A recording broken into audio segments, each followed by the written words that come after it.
children's ministry, and then you feel that vibe, you feel that connection, you feel that conviction, you feel that you're on the edge of your seat. Yeah, I should do that, and I'm going to think about it. You walk out, you come back the next week. Nah, I'm not going to do it. I'm too busy. I'm too this. I'm too that. You never do it. And the whole time God was like, man, I wired you for that.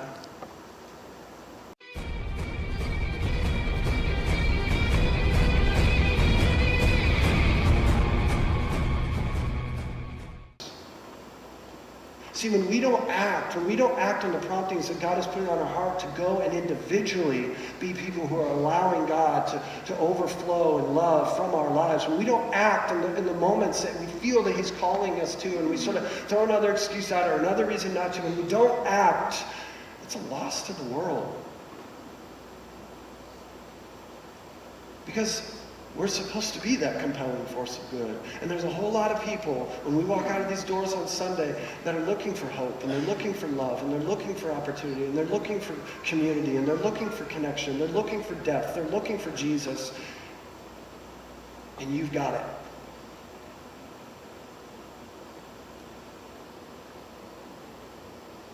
Ryan, I'm struggling because I don't know what I'm supposed to do in life.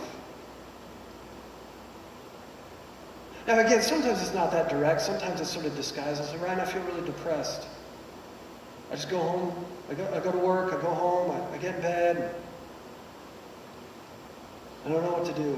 Ryan, I feel like I'm struggling. I'm lonely. What we see is, if you kind of peel back the layers a little bit, is individuals are recognizing, like, I was created for purpose, but there's a void.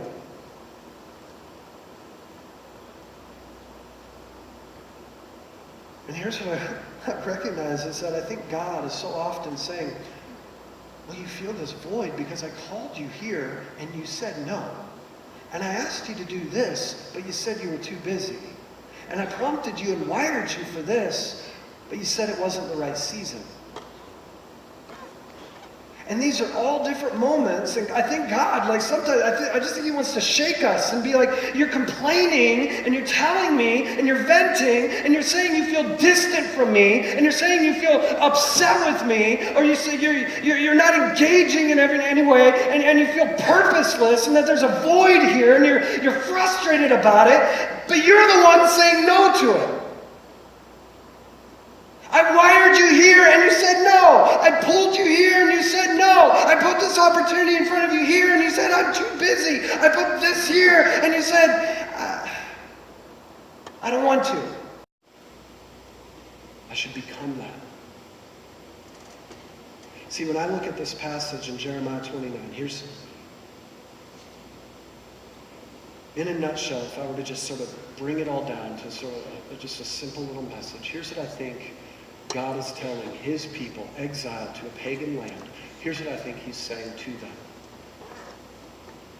As He says, build houses, plant a garden, grow, multiply,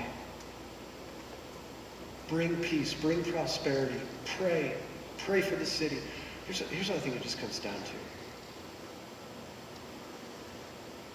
He's saying, care for the city.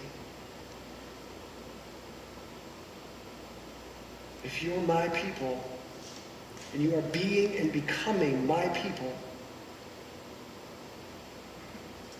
love the city.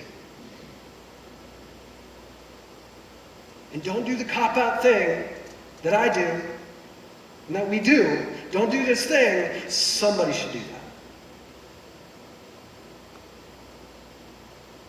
Somebody should take care of us. Someone should go love the city. Someone should love Camden. Someone should love Northeast Ohio. Someone should be a blessing to their neighbor.